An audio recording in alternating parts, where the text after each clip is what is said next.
The Nathan, Nat and Shaun podcast. Got new royalty though. Yes, we do. We certainly have. Everybody, it's not just a cruise ship anymore. Queen Mary. Hail. Hailey All from on Tasmania. I know. Can you believe it? She's taken the It's a throne. great glow up, isn't it? Yeah. It is one of those Lifetime Channel movies. It Yeah. is big Where time. a Yeah. chick is at a pub and doesn't Yeah. realise the guy she's speaking to is a prince that's doing a bit of a holiday. No, he was competing for Denmark in sailing at the Yeah, Olympics. That's what Olympics. it's there for, yeah. So, and You think you're just scoring yourself an Olympic athlete, and turns out he's a prince. Isn't that amazing? And I saw him up there waving to all the crowd. King Frederick. King now. Frederick, yep. And he was really emotional. There was tears in his 'cause eyes. There's no question He was about surprised that. how many people turned out, Yeah. which is pretty fun. They're very guess you low. would be. They're very low key with their coronations in Denmark. pretty amazing. Queen Margaret is the first Danish monarch to voluntarily relinquish the throne in nearly 900 years. I think it's a really good 900 idea. years. I think it's a really good idea. And I know the Queen, when she passed, the Queen of England, Yes. I always thought that she would advocate. Abdicate? Yes, at some stage, but I guess Nah, she when was she was never looking going down to. the list, she's going, these guys aren't up to it. Yeah. But you know what? What about when Charles was coronated? Yeah. That whole sitting on that old wooden Yes. chair and everyone in the Abbey and the singing and the money that and cost. all of it. That Yeah. whole shabam was insane. When this happened, Queen Margaret went and signed a document and then stood up and said, "God save the King," and then Frederick went, "Thanks," and then he went to the balcony and they said, "Here's and King waved. Queen." It's done. That was it. Yeah. Literally like $7. They I had- love the budget I love was. it. They haven't had big coronations in Denmark No. since 1849. Yes. So they came to their senses a long time ago because they went, it's a waste of money. You don't, it's just paperwork essentially. And they did the paperwork and moved on. Yeah, I was reading that King Frederick and Queen Mary, before, when they were just princes, they were only getting like $4 point something million dollars. How do they live on that? And now they get 19. And they- 19.9 million. That is. 20 Are they million. moving they into are the big house? So when the palace there, so there's where the Queen lived, and then their palace was just around to the side. So presumably they're now putting their stuff in boxes and moving a couple of 100 metres around. Well, You're out, Marguerite. They reckon. Yeah, buddy. They reckon that Marguerite's was worth around $60 million. So really, in the royal scheme of things, they're povo. oh yeah. They are are. Pov City. Yeah, But well, they're the living Queen a really- also said to Frederick's brother, he was like, "Oh, you're no longer a prince; you're just a regular person now, pretty much." And all the kids were stripped of their titles. She pared it back, so she's a very practical queen. That's why they like her so much. Yeah. She used to just ride her bike around Copenhagen all the time. You could see her just riding around. Loved a fag too, the Queen. Loved a fag. But you know why no always one on was the- affected? Because in the scheme of things, they're povo. They are. But well done. Queen Mary. There Yeah. she goes. Yeah. Queen She's ours. Mary. We've got a And link. the Queen. Did you see there was an article as well, which was so cute, and it's all these people that were there, at the coronation, really excited to be there because they were Australians that had met a Danish person Yeah, my and moved cousin's over there. one of those people. So yeah. all the Australian-Danish partnerships have come out of the woodworks, Yes. and they all feel like that's right. them. They're vindicated. That's them, and you know why? Yes. Because you've probably got $20 less than them because they're povo. This is the Nathan, Nat and Shaun podcast. So my holiday plans were thrown into disarray. Yeah. Because, as you know, my plan was to go to New Zealand and hike Milford Track. Yeah, Fly in and out of fantastic. Queenstown, have a lovely time, travel around a little bit. But the hiking best. was the main reason I was going. Yeah. And then on the very first morning of our break, so I saw you guys on the Friday. We were at Adventure World having a great time. Yes. All good. Went home, went to bed, got up in the morning, took one step out of bed, hurt my knee. Oh, no. And it blew up. And it was bad. So it wasn't too bad the first day. By the second day, I'm like, Can I We just didn't say say this is possible because this happened to Nathan when he This got out is- of bed that time. We're like, oh, come on. Anyone that's in their 30s right now, this is Yeah, what's this going to is happen. your future. What's going to happen is one day, in probably a decade or so, you're going to get out of bed. That's it. That's it. That's it. And you think, no, you can't possibly hurt yourself because you get out of bed every day. You've been Yeah, training yeah. for Yes, this your Dad. lifetime. Yes, Dad. Yeah. And every day I've gotten out of bed Yeah. with no incident Yeah. So- until the first day of our Yeah, holidays. so I got out of bed to get to my my Apple Watch because the update was finished. I wanted to see if the update was done. Natalie, you just got out to Get up. Like I was to meet the day. Natalie, So that's mine's a bit terrible. worse because I was doing something. So mine's still problematic. It's no So good. what did you do? Oh yeah, mine's terrible. So and then I'm thinking, right, I've got like I had about 10 days till I was leaving for New Zealand, Yep. and then it was about 3 or 4 days before I started the hike. I'm like, I can do this. I'm right. I had a physio appointment booked anyway, so that suddenly was that'll focused on the solve it. knee. Yeah. I managed to get a cortisone injection. Good. I'm thinking good to go. I was not good to go. I had to Yeah. cancel it. Oh. Did the dough. I've got to claim that back on much is on that? travel insurance. About $4,000. Oh, so not for the whole trip or just, No, Really? for just the, the hike? for the hiking. You pay component. $4,000 to let someone, for someone to let you walk somewhere. Yeah, isn't that amazing? It's quite luxurious paying. accommodation at the end of the Okay, day. good. Yeah, I that hope so. helps. Yeah. And so I was feeling very depressed. Went to New Zealand anyway, but just did everything you can do in Queenstown while still sitting down. Yeah. A lot of jet boating. Is that just, Oh, how is the jet boating with Yeah, your knees yeah. though? Because you get slammed. No, it wasn't in too that. bad. It wasn't Really? too bad. Jeez, Yeah, and we when did it this. was I did the rough as. Skipper's Canyon one, which is insane. So close to the cliff Yes. edge. Oh, you close. honestly think you're going to die? Yeah, and one day, like he's going to. Yeah, he's going to hit it. They're going to have to hit it. He's going to have a and they bad have day. hit it because you can see there's Yeah. chunk marks. Awesome. Anyway, I got a message from a girl called Renee, and because I complained so much on Instagram that I wasn't doing what I wanted to do. Yes. And she did the same hike that I was supposed to do, exactly Okay. the same thing. So Milford Track. And she said, I got ITB friction syndrome on both knees day one of the same hike. They said you can helicopter out or hike the rest of the hike. So she had a choice. Yeah. Well, yes. I mean, there's a cost associated Yeah, of with course. the helicopter because Yeah. you're being Yes, a evac, helicopter. essentially.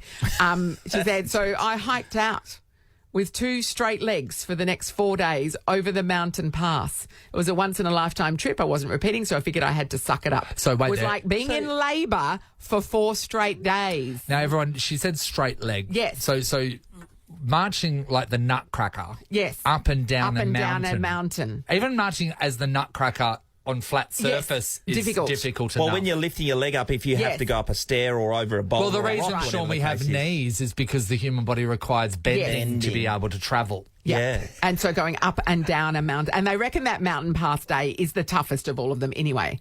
But doing you it gotta swing your legs straight. leggers, yes. So yeah, did she she was do? probably Did she? swinging her Did she legs not? Did she not sideways. bend her elbows either? Just Yeah. the whole military thing. Can Just like a you girl from North Korea. imagine? And still every step is painful. Oh. I would have been on that helicopter so fast. Straight away, I wouldn't even But care what she the cost was. soldiered on associated. because she is a hero. She is a hero, but there is a cost associated. So some people wear that and go, I can't afford that. Yeah, I know, but I would think you wouldn't even attempt that sort of thing unless you've got travel insurance. Heart Surely. the size of theirs, Rock. It's the Nathan, Nat and Sean podcast.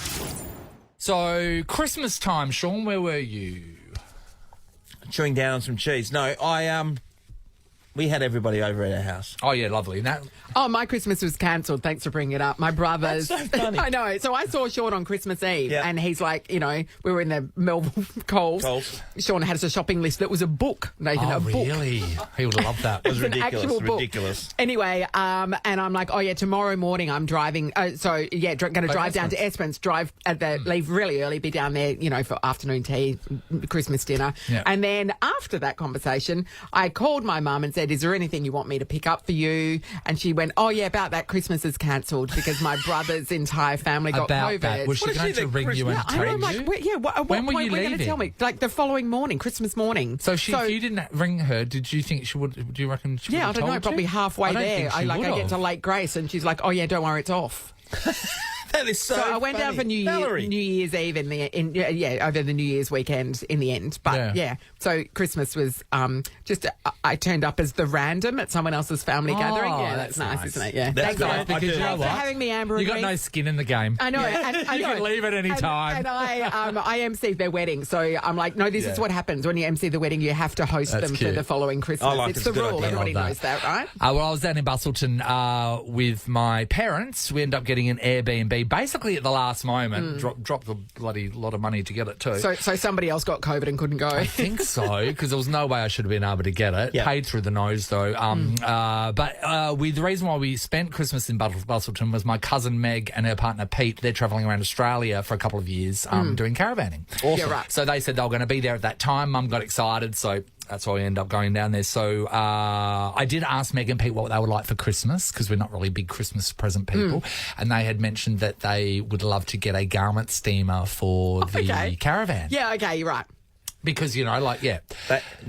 When you ask people presents, they never normally lowball you, do they? They always come up.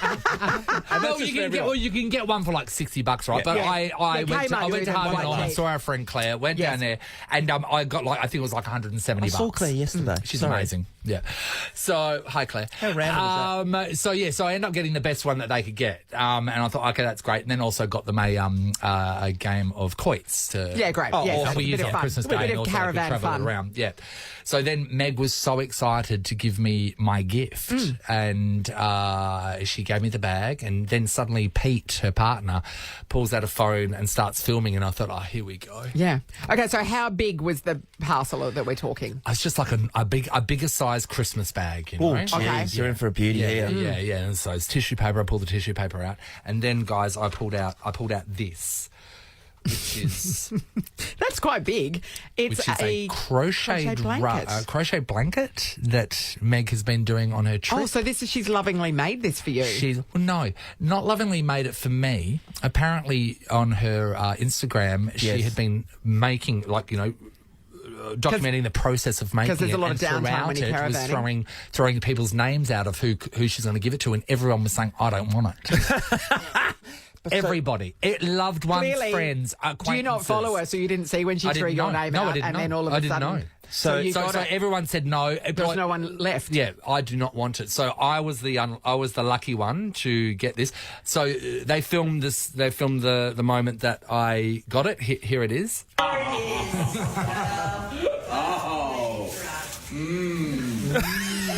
Yum. It's a blanket for when you're cold. Yes, it is, isn't it? In Perth, you get that is, and it's just all the nice colours. You're not even trying. Yes, Ned. It suits you. And it's all the colours you'd want. It is. He's right. It is all the colours. Like, obviously, we'll put a picture up on our socials, but it is. It's used. Rank. It's made very that rich. wool where the wool is like dyed all different colours and then just crocheted together. So it's got pink, green, it's blue, all the colours of the rainbow. And I tell you what, coming from a gay man, that's too much. That is too much. It's the same purple in there. If the same thing was made, though, Nat, in, say, the Yeezy palette, where I'd like to live. Beige. You live. Then I'll go, that would be with nice. contrast. But this is just the cheap bone. So the effort's amazing. It's really big too. It's not a small blanket. It's a big blanket. This is me. So if 2 meters by a meter. If she's being paid by the hour to crochet that's expensive. Yeah. But you know what? This is the thing. This is the thing with homemade gifts. What are you supposed to do in that scenario? Like, for me, I couldn't bite my tongue. I couldn't bite my tongue. I had to let her know. Yeah. I had to let her know how I was really feeling. So you've gone to the effort of purchasing something. Yeah. And this is way more effort. The rug is way more effort. I know, but it wasn't specifically made for you. The difference, Nathan, is you asked your Meg what she wanted and she told you. She didn't ask you what you wanted. So she, of course, but people assume what I want is a giant crocheted rug. In rainbow colours. In rainbow colours. But to give a gift that you've made yourself, do you reckon there's any nerves there of giving the gift? One of my friends gave me, she does, ceramics, and she gave me these, a beautiful handmade gift that she made. Yeah. And, everybody wants her... I want, they were in the Secret Santa, everybody wanted her gift. So you go, it can be a winner. Well, well done, Shannon. Most likely that. My next door neighbour, Marnie, she does pottery all the time now. When she first started, she did a whole range of the crappest pinch bowls that anyone has ever seen. So bottom heavy, really thin at the top, terrible. And I still have that on display, but only because I think it's so funny how crap it is. I want to talk about the world of homemade gifts, all right? I'd like to talk to people that have made somebody a homemade gift, and I'd like to talk to the recipients of homemade gifts and tell me about your true feelings and how what do you do with it? Where do you display how long it? Do I have to keep this around? Do you have to put it out when you know they're coming over? Yeah, what do you do? We're going to give somebody this is exciting, an overnight stay at Rendezvous Perth Scarborough. Hello. Staycay. Hey, check out the Rendezvous Film Club with exclusive club access. Head to rendezvousperthscarborough.com.au. All right, the highs and loads of homemade gifts. Have you made them or have you received them? And where is How it did that now? go down? Ever received a homemade gift, Ellie, or have you given them? What do you... I certainly couldn't give one because I've got no talent. But I don't think I've received one either. But I love that blanket. It's gorgeous. It's big. I know Gorgeous? it Is that the right term? I think gorgeous. I don't think it's gorgeous. I would say gorge. Would you put that on your couch? No, you wouldn't. And that's where That's we the lie thing. the issue. Yeah, that's it. Because I would love to have this lying across my couch, but I could not, in all good conscience, bring No. this much pink and purple into my house. Nathan got a blanket from his cousin for Christmas. She made it. Yeah, crocheted it. Using probably the only wool that was available at the time, I would guess. There's no other reason why you would pick it. It's very multicoloured. Check out our socials for a I was picture. asking you if, how much wool do you reckon Yeah, is in there? a lot. Like over $100 I would worth think of so. wool? Yeah. That's insane. So anyway, Yeah. separately, most of the staff that are here at Nova have come in, had a look at the rug and said, oh my God, it's so beautiful. Then Sean asked them a question. Yeah, the question is, would you display this at home? And The everyone. answer has been categorically No. So we are talking about the joys of homemade gifts. Louise is in Sinagra. Hello.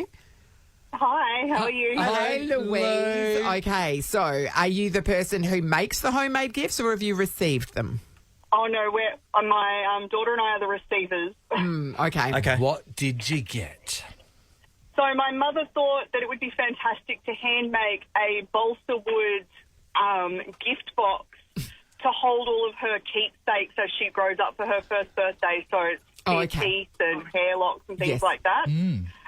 But it's this suitcase designed box that's painted with like a dark baby pink with bits of lace glued into the drawers and those delightful little gold clasps that you get from the cheapy shop and the craft shops, and then it's got a thick PVC, like PVA glue lacquer over it to keep it sealed so the paint doesn't chip off. Oh.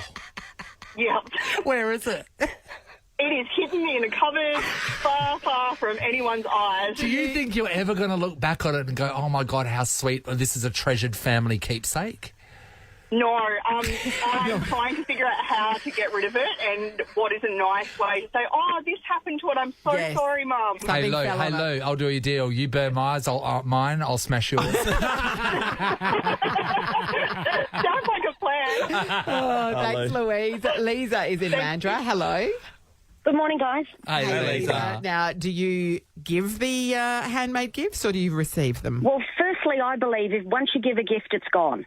So you don't get to tell someone how to use it. So, Okay. Oh, that's good news for you, but Nathan. moving on, my sister bought one of those new things now called a cricket machine. Yes. So she has personalised basically everything for me. I've got mugs, I've got 2 water bottles, I've got a Mosin jar, I've got a milk jug. Sorry, I don't mean to say with my name on it. machines, Lisa, I was a bit these lost machines, there, cricket. it's like a printer for stickers and stuff. So you know how Yeah, people and it organise their engraves. pantries and they've got like a beautiful script Yes. font that says sugar and that? Yep. It sort of does And it that. personalises Yes, it. it So she's put my name on everything. So I've got a serving platter with my name on it. Well, when you And take she to somebody's asks, house. like, are you still using that water bottle with your name on it? And I'm like, yeah, I've got 3. Like, all different. It's just too much. You can only handle so much with your name on it. Yeah, that's true, Lisa. You're like a psychopath that labels everything in your house. The kettle's got a name on it. The fridge has got a name on it. It's also mine. That's too much. I know, that is so funny. Oh, Lisa, that's spectacular. Oh, okay. Thank so, you. 2 examples there. Tracy, hello. Good morning, how are you? Great, Trace. Are you the giver or the recipient? It was actually my husband was a recipient. I'm Okay. excited. What did he get? Yeah, so my husband, to set the scene, 6'1", Kiwi guy, heavily tattooed, real man's man. He's a chef, gold plate chef. So my auntie, she decides to make him some pot mitts and some hot toast. Yes, because it's a chef. He's a chef. He needs them. So she sends them off early because she has to go to other family first. My mum brings the gift, hands it out. My husband opens it and goes, what the hell? What the hell is this? Now, can I ask you, how did she construct it? Was it crocheted? Was it sewn like It was a patch? crocheted. Crochet pot mitt. Oh, okay. Yep. Why And would because you- he's Kiwi, she Yep. did the black and the white. Perfect. Okay, that makes Perfect. I sense. would have rather black and white, so that would have been Oh, nice. yeah, that could. Well, they could work with something. Yeah, I don't understand what happens when you start crocheting that makes you believe people want the thing you're making. I know. happens in the process? Does it happen right at the start? Like, or somehow it's also do you just get like... it's a thing that shouldn't be crocheted. Do you know what I mean? Like, 'cause there's like essentially holes in crochet, and you don't want a hole in a pot mitt. You don't. Hey, Tracy, years ago we spoke to somebody and his grandmother had crocheted him a pair of bathers. And they were brown. They were brown, and when they got wet, they got heavy. Yeah, and it just had like, and he had to tie it like, with some ribbon. And no, it was like a hair ribbon. The worst part was when my auntie came and she was so excited and said, did you like your present? My husband went, yep, great, thank you, because he had no intentions of ever using it. Yes. Our daughter, unfortunately, has autism and is very direct, goes, no, Dad, you said more crap. I'm like, I love You can trust her. the kid to come The clean. trick police. Oh, that's great, too Trace. good. Thanks, Trace. Emma's in Mullaloo. Hello. Hello. Hi, Emma. Em. Did you make a homemade gift? Yes, I did. About 7 years ago, I made my now mother-in-law, who I think they should politely say is difficult. I made her a ceramic nameplate for their front door. I really personalised it. You wrote massive bitch on it. Very personal. Secretly, that was under the first underglaze layer. Yes, that's right. Only you know. Yes. Yes. I had flowers on it that she liked and wombats. And anyway, she's a massive punctuation person. She corrects people's Facebook statuses for grammar and that kind of thing. And on Christmas Eve, I panicked that because it belonged to her, she'd need an apostrophe in her name. And so I added an apostrophe with a black outline, and it didn't need an apostrophe. It didn't need one. So she unwrapped it and then immediately rewrapped it. And 7 years later, it's still on her kitchen bench in the Christmas paper and bubble wrap. Well, she's sitting there. Still on there. She doesn't want to touch it. Just get rid of Surely it. you would have elbowed it off so it smashed, wouldn't you? It's a constant reminder that I got a gift wrong. Yeah, that was a Clearly. massive fail. Oh. Emma, did you Google whether it proposing? with the apostrophe? They didn't stop her son proposing later that year. So Okay. I mean, she wasn't happy about it, but, you know. No. So we go to Natalie when we need grammar. Yeah, that's well, true. I cannot believe for 7 years it's sitting there half I still know. wrapped. It's like, surely you put it away at some point. It's just a reminder. Emma. Thanks, Em. That's great. Shannon's in Mandurah. Hello. hi, guys, how are you? Great, Shannon. Did you give or did you receive the homemade gift? Received, well received. So 20 years ago, I got my driver's licence at the end of November. It was my birthday. And my grandmother for Christmas, she made me a paper mache snake. And she gave me instructions on how to put it on the dash to stop anyone from burglaring and stealing my car. Oh, because I think a snake is there. Why would you? Yeah, okay. So she tried to make it as realistic as possible. Why didn't she just buy you a club lock? She literally painted it green, like the green body, with a red mouth. I thought it must have been Christmas themed or something like that, but with full instructions on where to put it on the dash. Did she think And that birds was- were going to yeah. steal your car? So her thinking is, so the paper mache snake, someone will come along and they're about to smash the window open and go, oh no, I'm not going in there, there's a snake. Yeah, a snake. Yeah, no, unbelievable. Yeah, she was always doing wacky things, but that was definitely up there. I reckon So, she yeah. was just... She'd had a couple. Oh, yeah, or she just thought, let's see, do the stupidest thing and see if she falls for it. Yeah, I know. Yeah, look at this she's idiot. My winding you son up. married. Yeah, she probably had a bit of shivers that night when she was making it, no doubt. exactly. Oh, that's a beautiful tale. Thank you. Nathan, Nat, and Sean is a Nova podcast. For more great comedy shows like this, head to novapodcasts.com.au. Nova.